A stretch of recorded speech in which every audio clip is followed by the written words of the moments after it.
আসসালামু আলাইকুম। আমি শুধু এটুকু বলার জন্য, আমি সারাদিনে যত মিটিং করি, এ পর্যন্ত যত মিটিং করে এসেছি, সবচেয়ে বেশি আনন্দ পাই যখন আপনাদের সঙ্গে এরকম বসার সুযোগ পাই, আলাপ করার সুযোগ পাই।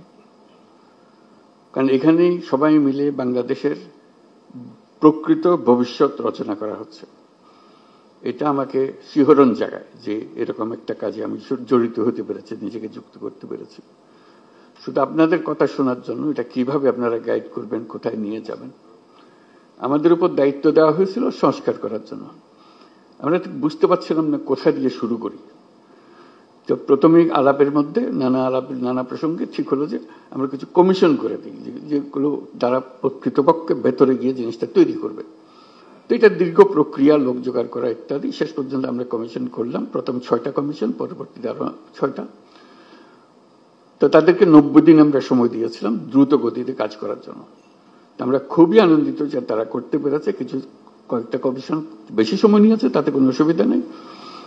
এখন কমিশনের রিপোর্ট আসলো, এরপরে আমরা যে ঐক্যমত্য গঠন করতে চাচ্ছি সেটা কিভাবে হবে, সেটার থেকে একটা আইডিয়া আসলো যে একটা ঐক্যমত্য কমিশন বলে আলাদা একটা কমিশন করি।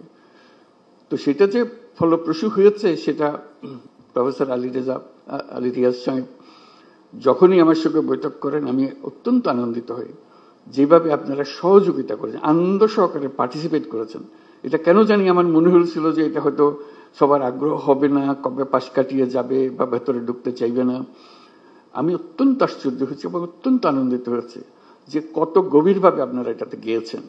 এবং শুধু ওনাদের সঙ্গে, কমিশনের সঙ্গে আলাপ করে না, নিজেদের ভেতরে আলাপ করেছেন এবং আন্তরিকভাবে বুঝে আমাদেরকে বলার চেষ্টা করেছেন, আপনাদের সঙ্গে বিতর্ক করেছেন কমিশনের সঙ্গে। এবং প্রতিবারই যখন প্রফেসর আলী রিয়াজ আমার সঙ্গে কথা বলে, উনি খুব উচ্ছ্বসিত হন।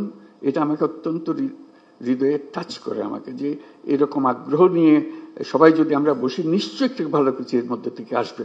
তো আজকে প্রথম পর্ব শেষ হলো, তো সেটা মহানন্দের দিন যেটা আমরা করেছি। দ্বিতীয় পর্বে, প্রথম পর্বে আমরা কি করলাম, এটা যত কিছু ইস্যুজ আছে, যত কিছু রিকমেন্ডেশন, সুপারিশ আছে, তার মধ্যে কিভাবে আমরা একমত হলাম, কারা কোনটাতে একমত হলো, সব মিলিয়ে শেষ পর্যন্ত আমরা জুলাই সনদ করব।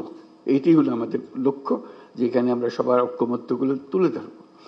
দ্বিতীয় পর্বে কি হবে, আমি আলী রিয়াজ সাহেবের সঙ্গে আলাপ করছিলাম। দ্বিতীয় পর্ব হলো অনেকগুলো বিষয় আছে, কাছাকাছি এসে গেছি, আরেকটু হলে আমাদের তালিকাতে আরেকটা সুপারিশ যুক্ত হয় ওই ঐক্যমত্যের সুপারিশে। তো এই সুযোগ যেন আমরা হারিয়ে না ফেলি। এই দ্বিতীয় পর্বের আমি যদ্দূর বুঝছি, প্রফেসর আলী রিয়াজ তার ব্যাখ্যা করবেন, যে এই আলাপটা নিয়ে যেটুকু তফাৎ ছিল, দূরত্ব ছিল, সেই দূরত্বকে গুছিয়ে এনে যাতে আমাদের জুলাই সনদে বর্তমানে যতগুলো ঐক্যমতের বিষয় আছে তার মধ্যে যে আরো কিছু যোগ করতে পারে, দেখতে সুন্দর লাগবে, জাতীয় একটা সনদ হলো, অনেকগুলো বিষয়ে আমরা একমত হতে পেরেছি, জাতি হিসেবে আমরা গর্বিত জাতি হিসেবে দাঁড়াতে পারে। যে আমরা তো এরকম বিভক্তিকরণের প্রক্রিয়ার মধ্যে রাজনীতি সৃষ্টি করিনি, আমরা সৃষ্টি করছি ঐক্যবদ্ধ হওয়ার জন্য, দেশের উন্নতির জন্য, দেশের মঙ্গলের জন্য। আজকে সেই সবাই উপস্থিত থাকতে পারে, আমি নিজেকে সৌভাগ্যবান মনে করছি। আশা করি আমরা সেই পর্বে ঢুকতে পারবো এবং সেই পর্বে অত্যন্ত চমৎকার একটা জুলাই সনদ আমরা তৈরি করতে পারবো। সবাইকে ধন্যবাদ।